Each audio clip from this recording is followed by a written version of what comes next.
जिला कांग्रेस कमेटी, शहर कांग्रेस कमेटी के द्वारा आयोजित इस पत्रकार वार्ता में आप सब लोग आए।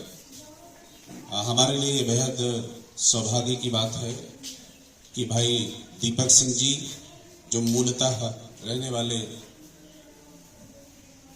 हमारे लिए बहुत ही महत्वपूर्ण जगह है राजनीतिक रूप से, जिस जिले से और जिस लोकसभा क्षेत्र से हम लोगों का विशेष जुड़ाव है, अमेठी, वहाँ से आपका ताल्लुक है। छात्र और युवा राजनीति से निकलकर मुख्यधारा की राजनीति में बहुत कम समय में आपने अपना सफर तय किया। एमएलसी भी रहे, कांग्रेस पार्टी की तरफ से विधान परिषद में कांग्रेस पार्टी के नेता भी रहे। श्री राहुल गांधी जी, श्रीमती प्रियंका गांधी जी के परम सहयोगी के रूप में अमेठी, रायबरेली तथा राज्य के अन्य जनपदों में भी आपने बेहद जिम्मेदारी के साथ काम किया और कर रहे हैं। हमारे तमाम सारे मित्र साथियों, जिला कांग्रेस कमेटी के अध्यक्ष फैजल भाई, हुकुम सिंह जी, शहर कांग्रेस कमेटी के अध्यक्ष, यहाँ पर उपस्थित अन्य पार्टी के साथियों, नदीम भाई ने बताया, चूंकि नदीम भाई उन लोगों में से हैं, पुराने साथी हैं, और मुझे एमएलसी बनाने में आपकी बड़ी अहम भूमिका रही है। एक ऐसे विधायक थे जिन्होंने जब इनसे फोन किया तो ये बोले हम वोट देने वालों में नहीं रहेंगे, दिलाने वालों में साथ खड़े रहेंगे, क्योंकि उसमें कांग्रेस पार्टी के वोट भी कम थे। भाई हैं, साथी हैं, और बड़ा अच्छा लगता है जो हम सबके बीच से कोई आदमी उठकर कांग्रेस जैसी देश की सबसे बड़ी, सबसे पुरानी पार्टी का दो विंग का राष्ट्रीय अध्यक्ष रहा हो, अपने आप में बड़ी बात होती है। हम संघर्ष थे। प्रियंका गांधी जी ने उत्तर प्रदेश के कोने कोने में दौरा किया, संघर्ष किया, तमाम सारे मुद्दे उठाए।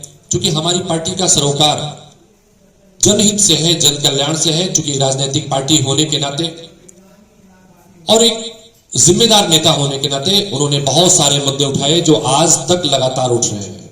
लेकिन अब जरूरत इस बात की इसलिए पड़ती है कि कांग्रेस पार्टी उत्तर प्रदेश की विधानसभा का घेराव करे, क्योंकि राहुल गांधी जी ने कहा था हमारा लोकतंत्र खतरे में है, हमारा संविधान खतरे में है, और उसके बहुत सारे जीते जागते उदाहरण हैं।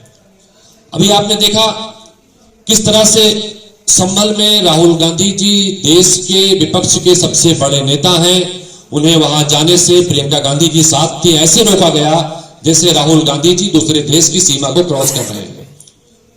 राहुल गांधी जी पर हिंदुस्तान का अवाम, खासतौर से जो पिछड़ा है, जो गरीब है, जिसके साथ अन्याय हो रहा है, वो भरोसा करता है। उसका उदाहरण है कि हाथरस का घटना हम सब ने 3-4 साल पहले सुना था। दरिंदों ने उसके साथ दुराचार किया, पुलिस ने आधी रात में, योगी जी की पुलिस ने उसको जला दिया। उसे न्याय की उम्मीद सरकार से नहीं थी, सरकार के बजाय उन्हें उम्मीद राहुल गांधी जी से थी, चूंकि उत्तर प्रदेश की सरकार ने वादा खिलाफी की थी।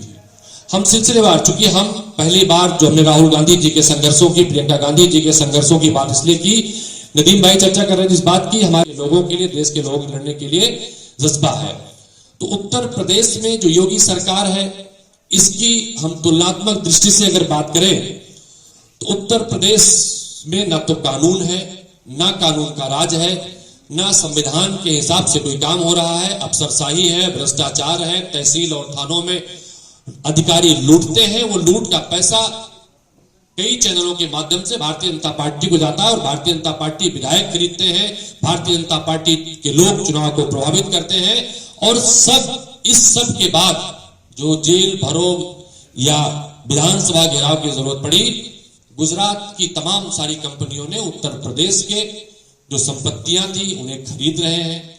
जो यहाँ के छोटे से बड़े ठेके उत्तर प्रदेश के लोग करते थे, कमाते थे, यही खर्चा करते थे, जब घर बनाते थे तो यही मटेरियल खरीदते थे, गाड़ी खरीदते थे तो यही का ड्राइवर और मैकेनिक होता था, वो सब पैसा शिफ्ट हो रहा है।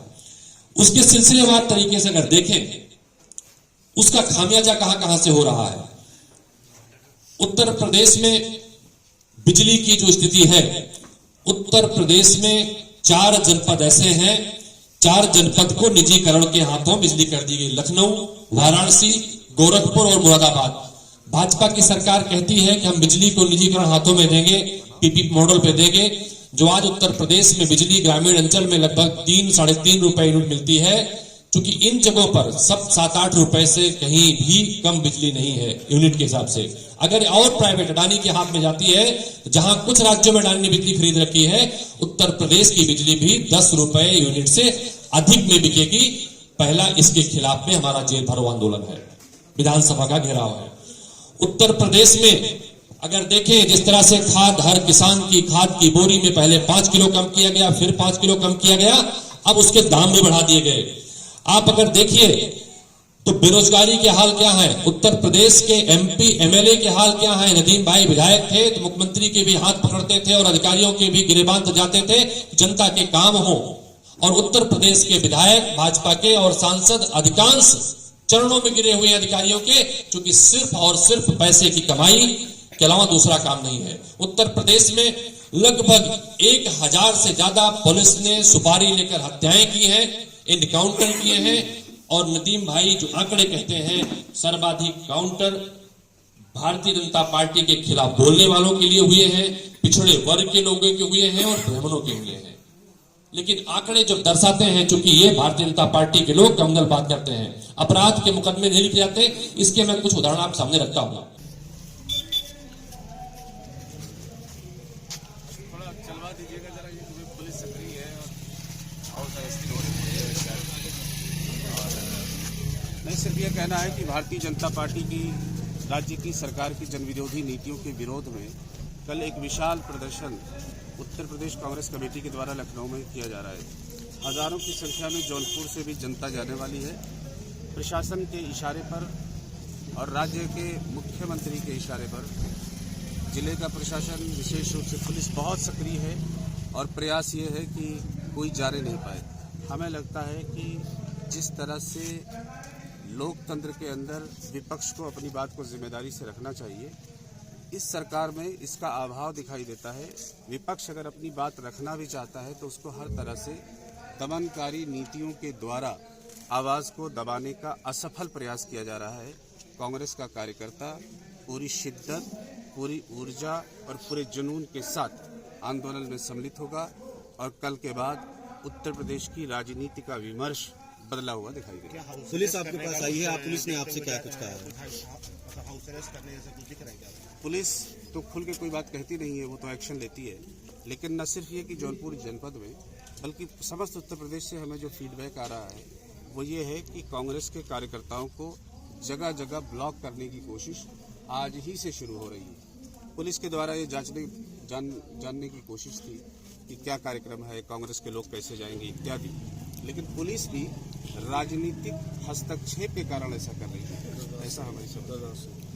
क्या पुलिस आपको यहाँ से ले जा रही है, आपकी आवाज़ से ले जा रही है क्या? देखिए, अगर पुलिस हमें आवाज़ से ले जाएगी तो आपको सूचना मिल जाएगी। वो तो अभी मुझसे सिर्फ ये जानना चाह रहे थे कि कार्यक्रम किस प्रकार का है, लेकिन हमारे बहुत सारे मित्रों को अलग अलग जनपदों में रोकने की कोशिश आज ही से शुरू हो गई है। और कांग्रेस पार्टी के इस आंदोलन को लेकर राज्य की सरकार चिंतन में भी है, परेशान भी है और उसको ये लगता है कि कल के बाद से उत्तर प्रदेश की राजनीति की जो तासीर होगी वो बदली हुई दिखेगी। कल आप लोग जा रहे हैं? हम लोग बड़ी संख्या में जौनपुर के लोग कल सुबह निकलेंगे यहाँ से। ये तय हुआ है कि सब लोग ट्रेन से जाएंगे, सब लोग एक साथ जाएंगे, 9 विधानसभा के लोग इकट्ठा होकर। चूंकि यहाँ से सुबह ट्रेन जाती है वरुणा और एक जाती है शटल, तो दोनों ट्रेन से जाने का लोगों का इरादा है। बहुत बहुत शुक्रिया मीडिया के साथियों का, बहुत आभार प्रकट करता हूँ कि आपने हमारी कम समय में हमारी बात को सुना और आप यहाँ पर आए बातचीत करने। बहुत बहुत आभार।